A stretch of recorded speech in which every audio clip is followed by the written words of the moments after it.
আসসালামু আলাইকুম। আপনারা কেমন আছেন? আশা করছি ভালোই আছেন। আমরাও ভালো আছি আল্লাহর রহমতে। তো আমি আজ পাঁচমিশালি ছোটো মাছ রান্না করব।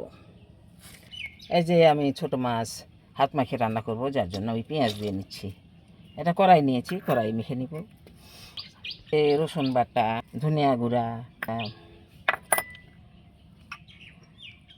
জিরা বাটা, তেজ গুঁড়া। আমি শুধু মশলাটাকে একটু মেখে নেব। ছোটো মাছ তো একসঙ্গে মাখানো যাবে না।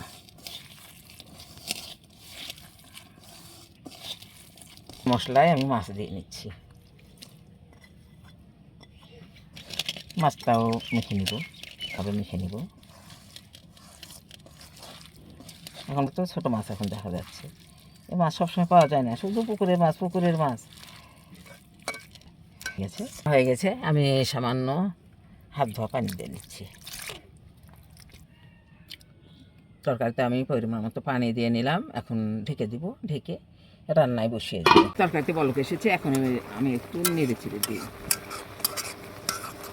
নাড়া যাবে না, নাড়তে গেলে ভেঙে যাবে। এখন ঝোল আছে, নাড়া যাবে। ওইটা কাঁচামরিচ দিয়ে দিব। কাঁচামরিচ দিলে আলাদা ফ্লেভার আসবে।